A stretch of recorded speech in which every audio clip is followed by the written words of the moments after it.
Welcome to our channel. Listen to short audiobooks every day and improve yourself. Lisa Marie Presley and Riley Keough. From Here to the Great Unknown. A memoir.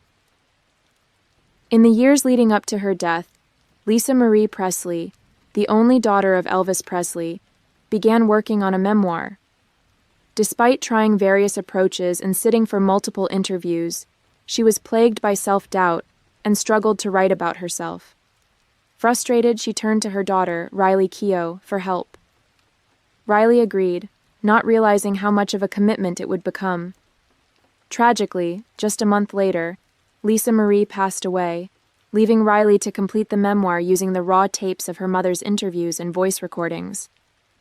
This process has given the memoir an extra layer of meaning, as it ended up providing a multi-generational perspective on how the effects of trauma can linger in a family.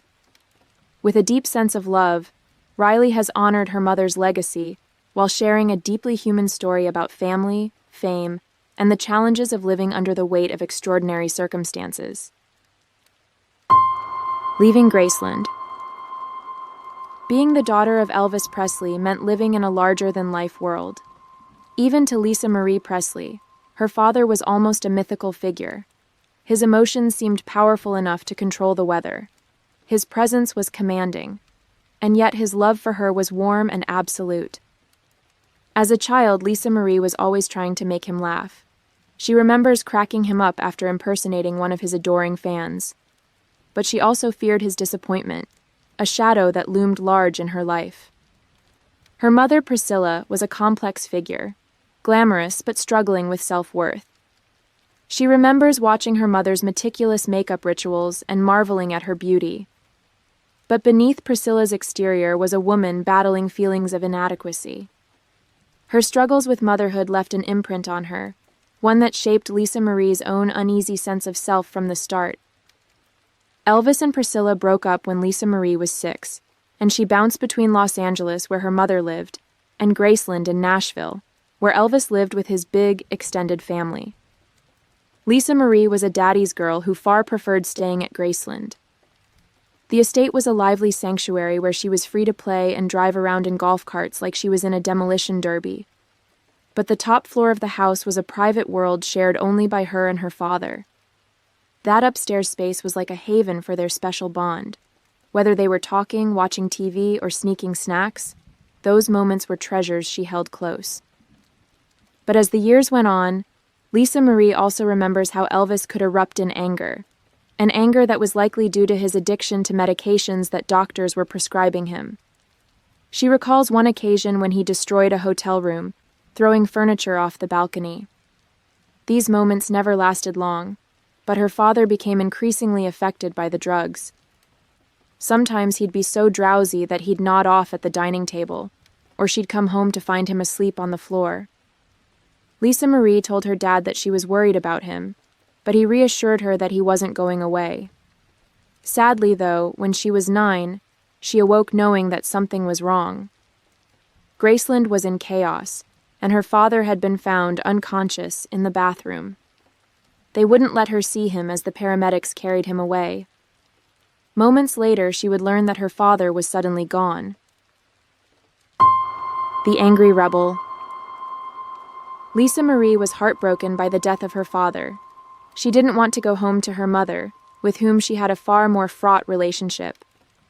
Her mother was cold, only interested in structure and discipline. Whenever she was with her, Lisa Marie felt like a trophy child, expected to fit a mold that didn't suit her. She was carrying a lot of anger about her father's death, and she acted out, getting into drugs and alcohol at an early age. Priscilla had been introduced to Scientology by the actor John Travolta, and, at a loss as to how to handle her daughter, she dropped off Lisa Marie at the Scientology Center in Los Angeles, hoping they'd be able to help. And they were. The center served as a place where she could process her questions and grief, offering a semblance of stability amid the chaos. For the next few years, however, she bounced between schools and continued to get in trouble. Drugs remained a constant. She wasn't tied to one substance. She sought out whatever numbed her pain. Meanwhile, things at home with Priscilla weren't improving. The household was destabilized further by Michael Edwards, Priscilla's boyfriend, whose abusive behavior crossed alarming boundaries.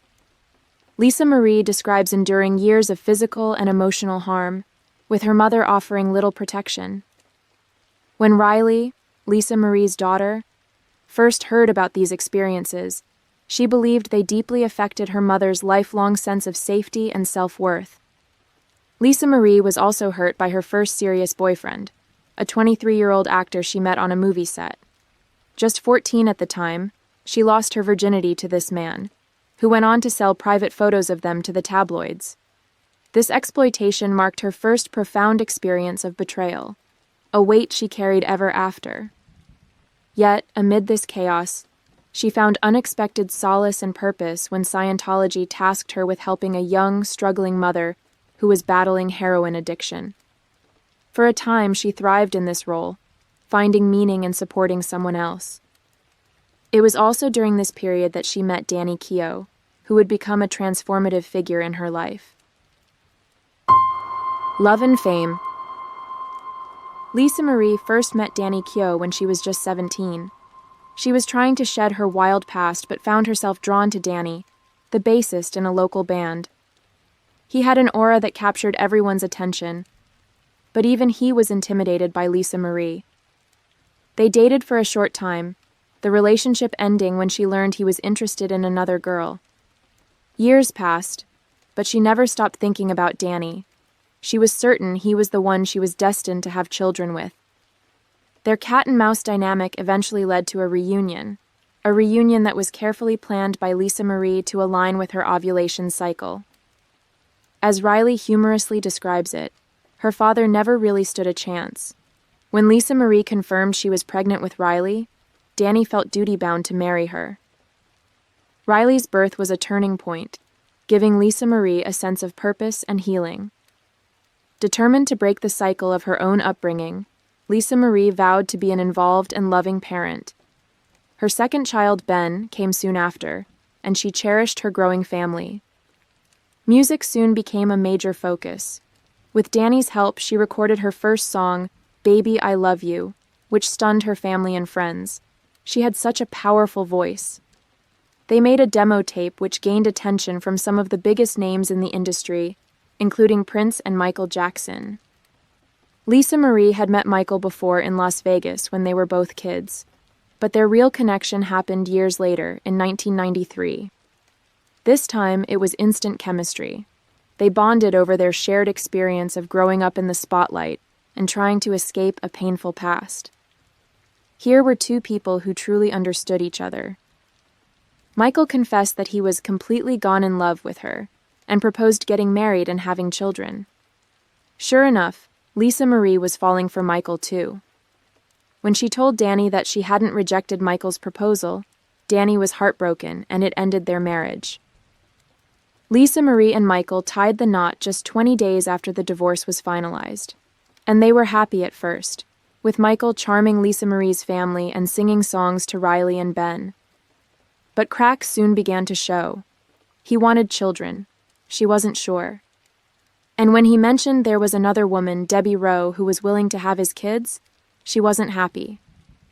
The breaking point came when she began suspecting Michael's drug use, with behavior eerily reminiscent of her father's. His secrecy and reliance on doctors strained their trust. Despite her efforts to help, Michael's addiction and controlling tendencies drove them apart. They divorced in 1996, but they continued to talk from time to time.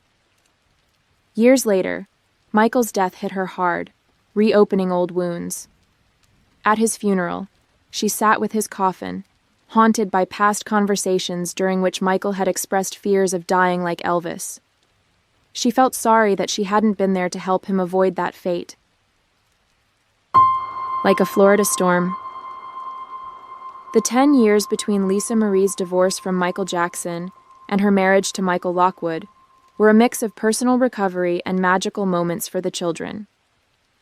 During this time, Lisa Marie moved her family to Bel Air, Florida, seeking solace after a mental health crisis that followed her high-profile divorce. She'd been battling severe panic attacks, but eventually found healing in the quiet, swampy charms of Florida. For Riley and Ben, these were golden years. Together, they explored their southern surroundings. They spent their days riding bikes, catching fireflies, searching for manatees, and climbing kumquat trees, where they could secretly listen in as their neighbor played his fiddle. Despite Lisa Marie's struggles, she worked hard to create a joyful, magical life for her kids, while also longing to repair her relationship with their father, Danny Keough. Though they didn't remarry, Danny remained a steady figure, often living with them in Florida and supporting the family when they needed it most. When they eventually returned to California, Hidden Hills became their true home, a sprawling, peaceful community far removed from Hollywood's glare. Their house buzzed with a mix of friends, extended family, and a sense of carefree adventure. It was not unlike Lisa Marie's memories of Graceland, but there were early signs that not all was well. Riley remembers noticing her mother drinking more than usual. Meanwhile, another romance was brewing. In October of 2000, Lisa Marie met the actor Nicolas Cage at Johnny Ramone's birthday party. Their brief marriage in 2002 was a whirlwind affair that lasted all of 108 days. It was, as Riley put it, like a Florida storm, intense and fleeting. Nick brought a dose of over-the-top excitement to the family's life. He rolled up to the house in a Lamborghini and showered Lisa Marie with diamonds and vintage cars. But their chemistry was too intense to last. After that chapter closed, Lisa Marie turned her focus toward finding stability, which is what she sought when marrying the music producer Michael Lockwood. She also craved motherhood once again, and after years of trying, she gave birth to twin girls, Harper and Finley, in 2008. This time, she wanted to be more hands-on and less reliant on nannies. Riley, 19 at the time, felt a maternal bond with her baby sisters. However, the joy of this period was short-lived. Addiction, a shadow that had loomed over the family for decades, began to take hold after Lisa Marie was prescribed opiates following her C-section. Addiction and isolation. Lisa Marie admits that before 2008, she was driven by a hunger for understanding, life, people, her purpose, but that everything changed after the birth of her twins, when she was prescribed Norco. The first time she took the drug, the high she felt triggered a spiral she couldn't control. Slowly, she dismantled her support systems, isolating herself from the friends and relationships that had kept her grounded. Part of the isolation process involved moving to England.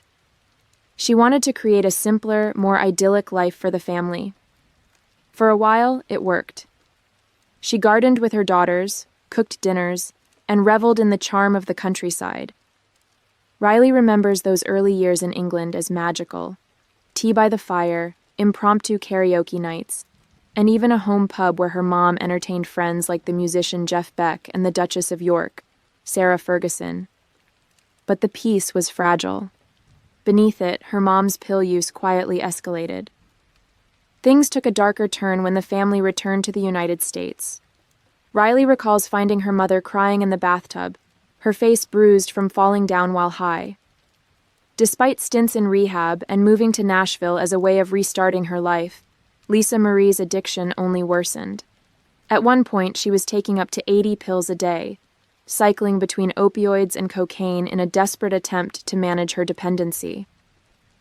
For Lisa Marie, the shame of failing her young daughters, coupled with her belief that being a great mother was her defining purpose, fueled her despair. Her health deteriorated rapidly. When she began to experience heart failure, she only agreed to see a doctor if Ben would drive her from Nashville to Los Angeles so that she could continue taking drugs along the way. Her body was barely holding on when she finally arrived at the hospital. Rehab began, but even in recovery, the cycle of addiction persisted, with prescribed medications like Suboxone and Seroquel only deepening her disorientation. She spent her days on the couch, detached from life, watching TV. Her profound loneliness and despair created an atmosphere of darkness that began to engulf the household. It affected Ben as well. Ben had a unique bond with his mother. Riley describes it as deeply symbiotic. He was so utterly devoted to her that he put his own dreams on hold. "I can't leave Mom," he told Riley. He felt a heavy responsibility to stay by her side, especially as her isolation deepened and her health deteriorated. Yet, this devotion came at a cost. Ben, like so many in their family, found solace in substances. His drinking and drug intake increased as he grew more withdrawn. One evening, while celebrating his girlfriend's birthday, Ben and his mom exchanged texts. Sensing something off in his mood, she urged him to come home. Ben reassured her that he was just going out to get a beer. It was the last she'd hear from him. Return to Graceland. Riley Keough remembers the horrifying moment she learned about her brother's death, the early morning phone call telling her that Ben had shot himself, the gut-wrenching words she couldn't process, and the immediate realization of how this loss would irreparably change their lives. When Riley broke the news to Lisa Marie, her mother's initial disbelief gave way to an all-consuming grief. Her first instinct was to rush to her son, as though she could somehow undo what had happened. When they finally saw him, his body unzipped from the bag, Lisa Marie cradled his head and finally allowed herself to cry. The aftermath of Ben's death was painful for everyone left behind. Riley describes her inability to speak, the physical weight of grief, and the guilt that haunted her as Ben's older sister. For her mom, the loss was a wound that never healed. Lisa Marie was able to honor Ben by staying sober, but her heartbreak was unshakable. Her love for her children kept her tethered to life, but she openly admitted to feeling torn. 3 children on Earth, 1 somewhere else. Riley felt that despite her mother's efforts, it felt inevitable that she was dying of a broken heart. In late 2022, her mom was in and out of the hospital, complaining of stomach pain, and struggling with a mysterious, worsening condition. Riley tried to stay hopeful, but a sense of dread lingered. Her mother was increasingly withdrawn and distant, her usual strength and vitality fading. Then, on January 12, 2023, Riley got a call from her father, telling her that her mother had collapsed and was being rushed to the hospital after possibly having a heart attack. Riley's instincts told her that her mother wouldn't survive, a gut feeling that proved to be tragically accurate. Riley knew that her mom had no desire to keep fighting. She could feel it in the air, the sense that she was ready to go. When Riley received the devastating news, it was a shock, but also it wasn't. She'd been preparing herself for this moment in a way, sensing the inevitable. Lisa Marie, despite being loved deeply, had felt the weight of loss and grief for so long that her will to live had dissipated. The funeral at Graceland was both sorrowful and a joyful celebration, a reminder of Lisa Marie's vibrant life and the people who loved her. In Riley's eulogy, she honored her mom's legacy with a beautiful and bittersweet message of gratitude, thanking her for everything she passed on to her children: strength, heart, humor, wildness, and tenacity. Her love and positive influence will live on forever. At the end of the service, the casket was driven in a golf cart, just as her father's had been. The procession followed to her final resting place at Graceland's meditation garden, where she is buried next to her son Ben and across from her father Elvis. From Here to the Great Unknown, by Lisa Marie Presley and Riley Keough, you've learned that Lisa Marie Presley loved spending time with her father, Elvis Presley. Her life changed dramatically when her father died when she was just 9 years old. Deeply affected by this death, Lisa Marie acted out by getting involved in drugs and alcohol, but she found solace with Scientology. She started to clean up her life when she met Danny Keough and gave birth to her first 2 children, her daughter Riley and her son Ben. New levels of fame and attention arrived when Lisa Marie was briefly married to Michael Jackson, another person who grew up under the spotlight and had trouble coping with a traumatic past. Meanwhile, Lisa Marie focused on making her own music, but things took a turn after she had 2 more children with Michael Lockwood. After the delivery, she became seriously addicted to painkillers. Matters became worse when her beloved son Ben committed suicide. Riley believed that it was only a matter of time before her mother died of a broken heart. In 2023, Lisa Marie passed away following a cardiac arrest.